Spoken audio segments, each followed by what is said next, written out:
वाईएम news and योजना Haryana YouTube channel पर आपका बहुत बहुत स्वागत है। उम्मीद आशा भी कामना करता हूँ आप सभी भाई बहन ठीक होंगे, बेहतर होंगे।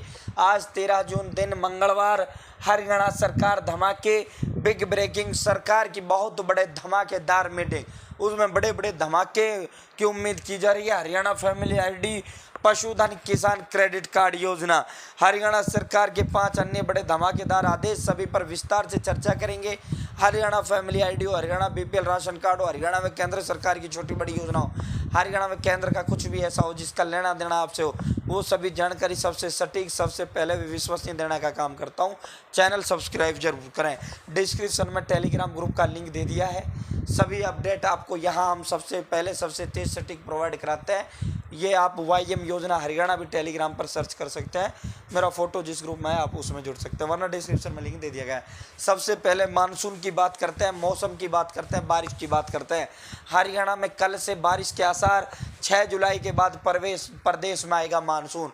तो कल से जो है हरियाणा के अंदर एक बार फिर बारिश की, बरसात की जो है आसार हैं और 6 जुलाई के बाद हरियाणा में मानसून प्रवेश करेगा।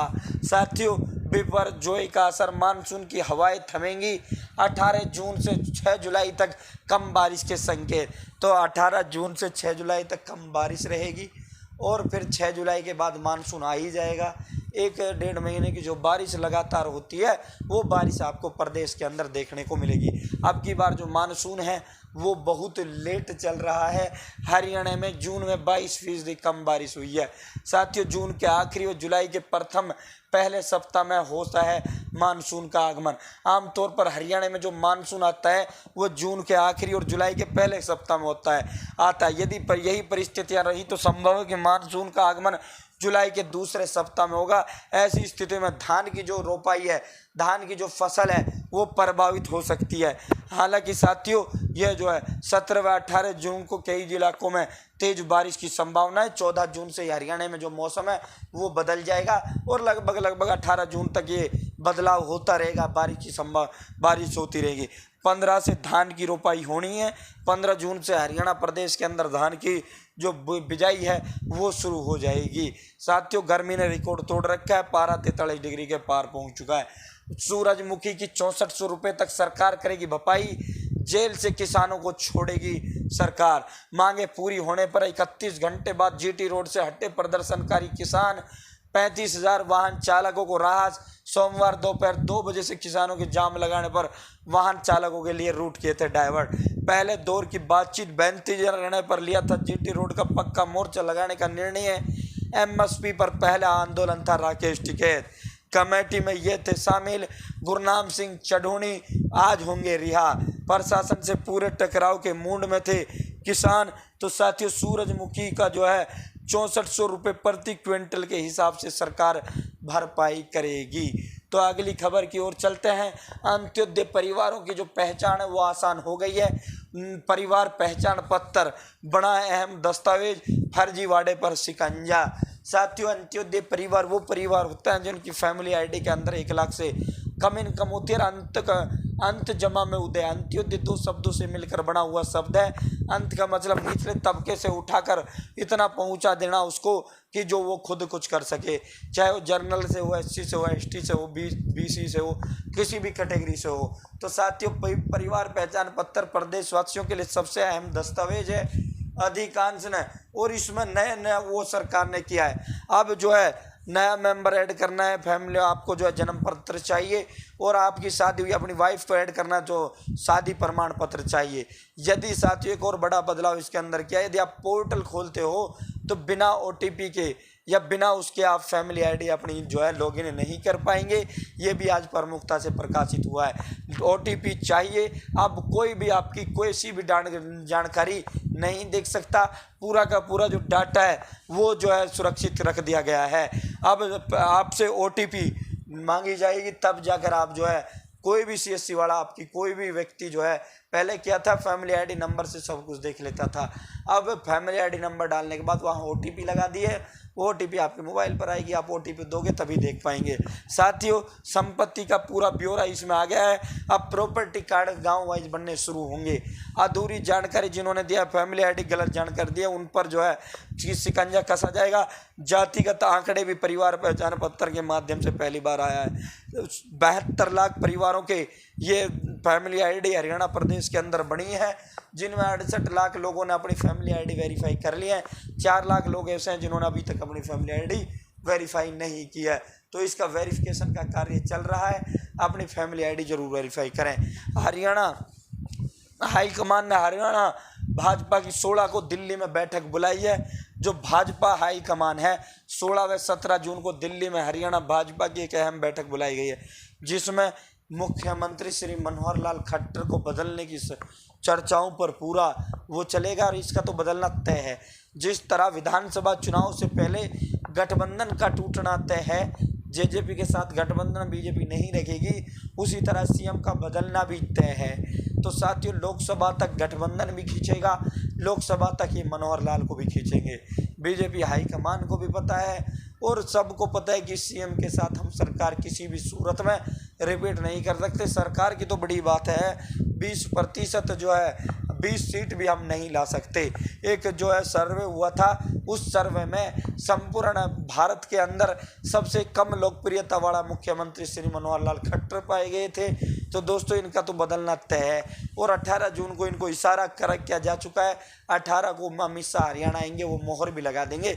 16-17 को मीटिंग जेजेपी गठबंधन को लेकर है। बाकी भाजपा जो दिल्ली का हाईकमान है, वो इनसे गठबंधन रखने के लिए ही कहेगा, क्योंकि 4 राष्ट्रीय स्तर पर 6 पार्टियों से बात बीजेपी की चल रही है, 6 दलों से बात चल रही है लोकसभा को गठबंधन को लेकर। अगर उत्तर भारत का एकमात्र ये जेजेपी है जो इनके साथ गठबंधन में, अगर ये इसको भगाते हैं तो एक नेगेटिव इम्पैक्ट जो है पूरे राष्ट्र स्तर पर भारतीय जनता पार्टी का पड़ेगा। और जो दल इनके साथ गठबंधन को लेकर इनकी चर्चाएं चल रही हैं, तो उन दल जो है अपने आप को पीछे खींचेंगे। तो इसीलिए लोकसभा तक जेजेपी के साथ हर हाल में गठबंधन रहेगा।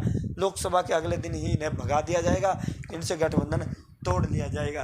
तो साथियों, 16-17 जून को दिल्ली में बैठक होगी, उसमें सीएम को लेकर और गठबंधन को लेकर सारी चीज़ें होंगी। 18 को अमित शाह सिरसा के अंदर आई रहे हैं। यहाँ पे 50 फर्जी खाते खोलकर पशुधन किसान क्रेडिट कार्ड योजना में 80 लाख रुपए का गबन करने का इन्होंने काम किया है। और ये जो घोटाला किया है, ये बैंक वाले मैनेजर ने किया है और बैंक का एक कर्मचारी था उसने किया है। पशुधन किसान क्रेडिट कार्ड के लिए किसानों ने वो अपने जो है आवेदन बैंक के अंदर जमा करा दिए। इन्होंने क्या किया, इन्होंने उनके नाम चेंज कर दस्तावेजों में खेला कर मैनेजर खुद था, बैंक की लोन खुद को अप्रूव करनी थी, तो ऐसे लोगों के नाम पे दिखा दी जिनका जो है ना नाम ना एड्रेस कहीं था ही नहीं। तो ये गबन जो है पकड़ा गया। पूरा बता देता हूँ। फर्जीवाड़े का पता उस समय लगा जब पशुधन किसान क्रेडिट कार्ड की राशि को जमा करवाने का समय आया। जब इसको जमा करवाने का समय आया था, तो अब जो बैंक वाले कर्मचारी थे, जो एड्रेस उस समय जो है दस्तावेजों में था, अब बैंक वाले तो घर जाएंगे, भाई जो है लोन लिया आपने, भाई लोन चुकाइए। तो जब वो व्यक्ति उन गाँव में नहीं मिले, तो जब उसकी जांच बैंक ने कराई, तो उसमें मैनेजर यहाँ इन्होंने क्या किया था, जांच शुरू हुई तो फर्जीवाड़ा सामने आया। बैंक की तरफ से मैनेजर जोगिंदर को सस्पेंड कर दिया गया। बाद में बैंक की तरफ से एसपी को लिखा गया, जिसमें फॉरेंसिक एक्सपर्ट ने कहा कि जिन दस्तावेजों के आधार पर लोन स्वीकृत है वह रंगीन फोटोकॉपी है, जिनके नाम पते बदले गए हैं। तो साथियों, 80 लाख रुपए की लोन ये 50 किसानों ने अप्लाई किया था।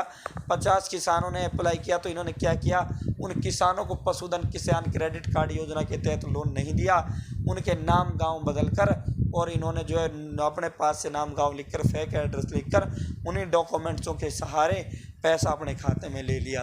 तो साथियों, अब ये पकड़ में आ गए हैं। बाकी जो भी अपना वो बैंक से लगातार संपर्क साधता रहे, पशुधन किसान क्रेडिट कार्ड योजना का जो भी लाभ लेता है, जो भी इस योजना के तहत पैसा लेता है, हरियाणा के सभी गाँवों में बनाए जाएंगे आपदा मित्र। 6500 आपदा मित्र की भर्ती की होगी। सब्जी मंडियों में 4 दीवारी और जो शेड है उसके निर्माण के लिए बनाई जाएगी नई नीति मरम्मत। जितने भी हरियाणा प्रदेश के अंदर सब्जी मंडी हैं उन सभी में एक तो शेड यानी टीन शेड जो होता है और एक चारदीवारी, और इनके लिए एक नई नीति बना रही है प्रदेश सरकार। नई नीति के अनुसार एक समिति का गठन किया जाएगा। समिति अपने स्तर पर करवा सकेगी सब्जी मंडी में विकास कार्य। तो साथियों, सरकारी गोदाम शहर से बाहर होंगे शिफ्ट। ये पूरा का पूरा मार्केट फीस से संबंधित विधेयक विधानसभा में हो चुका पारित। तैयारी नए सत्र में हरियाणा बोर्ड सेकेंडरी एजुकेशन प्रत्येक जिले में स्टडी सेंटर खोलने जा रहा है। करनाल में यमुना में डूबने से 3 की मौत। जोहड़ में नहाने गए 2 दोस्तों की डूबने से मौत, 3 की करनाल में और दो दोस्तों की भिवानी बुआनी खेड़ा में हुई। दिल्ली पुलिस को 4 पहलवानों ने दिए ऑडियो वीडियो सबूत। साथियों, मंडियों में व्यापारियों के लिए बनेगी नई पॉलिसी। मुख्यमंत्री मनोहर लाल ने कई मांगों को दी वो मंजूरी। हरियाणा के अधिकतर भाजपा सांसद भी नहीं चाहते जेजेपी से लंबा चले गठबंधन। कल जो है बिप्लब देव, सीएम मनोहर लाल, ओम प्रकाश धनखड़ प्रदेश अध्यक्ष की अध्यक्षता में कल गुरुग्राम के अंदर सभी सांसदों के साथ ये मीटिंग की गई, जिसमें चाहे वो लोकसभा के सांसद हो या राज्यसभा के हरियाणा के सांसद हो, सभी ने एक मत कहा कि इनसे गठबंधन तोड़िए, जितना जल्द हो उतना जल्दी तोड़िए। बागी विधायकों को साधना जेजेपी के लिए चुनौती है। और रामनिवास सुरजा खेड़ा ने तो स्पष्ट कह दिया है, राम कुमार गौतम ये दोनों नारनौद और नरवाना वाले जो विधायक हैं दोनों के दोनों जो है लगभग फाइनल है, बीजेपी की ओर मूव करेंगे। निर्दलीय विधायकों के बाद अब गठबंधन के रणनीतिकार मीनू बेनीवाल की भाजपा प्रभारी बिप्लब देव से मुलाकात करी है। ये जो मीनू बेनीवाल है यही इस गठबंधन को करवाने वाला सबसे अहम कड़ी था। डॉक्टर राजेश सिंह चौटाला की इनके परिवार से इसकी बहुत अच्छी बनती थी और इनकी बनती थी। दूसरा, बीजेपी हाईकमान मोदी और अमित शाह उनसे भी इनका अच्छा वो था, तो बीच की कड़ी ये इन्होंने काम किया था, तब इनका गठबंधन हुआ। 18 को अमित शाह की सिरसा में रैली। मीनू के भाजपा में शामिल होने की अटकलें हैं। विधायक राम कुमार गौतम और सुरजा खेड़ा के बगावती सुर अन्य भी विकास नहीं होने को लेकर सरकार को घेरते रहे।